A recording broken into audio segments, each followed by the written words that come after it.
Hello, as you see, I actually kept my word and put a stock and a rifle scope to my slingshot crossbow. So this is homemade, entirely homemade, I mean the mounting for the scope. And you can also see the mechanism is still unchanged. So between these two roller bearing equipped tubes we got the pouch and the steel ball. I did enhance the barrel because it was already bending a little bit when I used high-powered rubber. And now I'm using 3 of them, and the middle one is the rail one, so that we still have this sliding fork here. And I really put a normal trigger thing into this, and it's now very comfortable. Of course it's huge. And today we're going to shoot at an egg to see how precise it is with the scope mounted. And we're also going to test it against ballistic gelatin. And we have 2 conventional ball shooting crossbows to compare the effect. Let's see.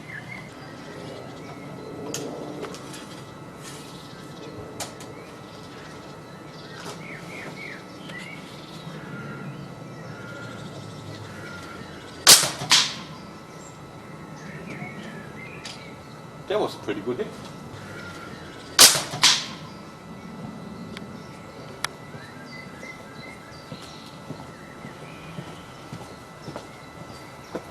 Look, she hit the top off.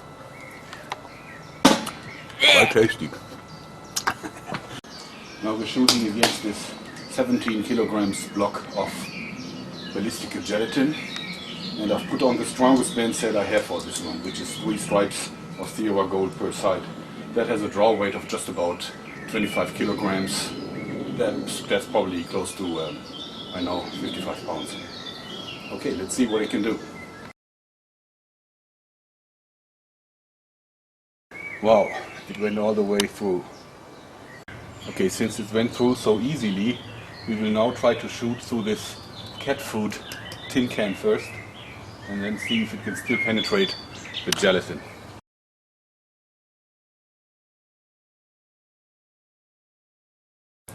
Wow, it went clean through the heavy cat food tin can that was filled with water, and then it penetrated the gelatin and flew right through.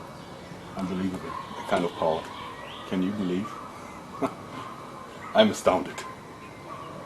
Okay, next we're going to try to compare this with real crossbows that shoot balls. And this is the replica of a medieval one. It shoots 45 caliber lead, and it's fairly easy to cock it. You just have to put your weight on it, and then you slide the ball right in so that it sits right here. Let's see how far this can penetrate into the gelatin. So this wasn't bad at all, but it didn't go through all the way. And of course it didn't have to crash through a cat food tin can beforehand. Still, that's okay. I mean, that bullet is only a 45 caliber bullet, weighing about 11 grams, and I shot 26 grams 60 millimeter lead bullets. And even though mine was a lot bigger and heavier, it still flew all the way through.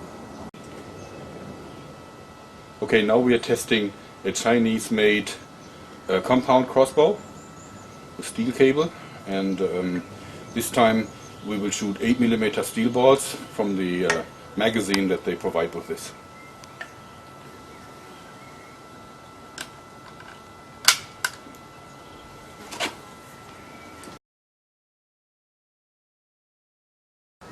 So even though that was just a tiny little 8mm steel ball, it didn't even penetrate as far as the medieval one, and of course no comparison to my little rubber-based.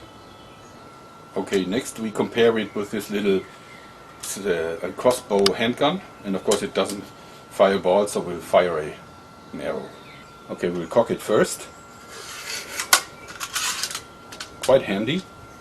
And then we put in the arrow and shoot away.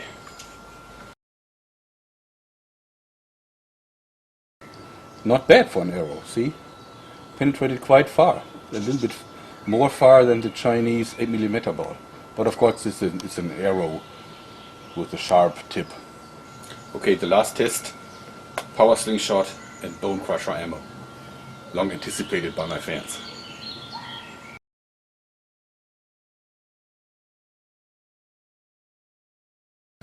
So of course it didn't go in very far, but you can see on the canal that it left what kind of damage it has caused to the tissue. Interesting. Okay, I think it's quite amazing what this little bit of TheraBand rubber can do in comparison to all these other weapons. I'm actually very proud about this invention of mine. I think it brings the power of rubber to a whole new dimension. Anyway, hope that you liked it. Bye bye.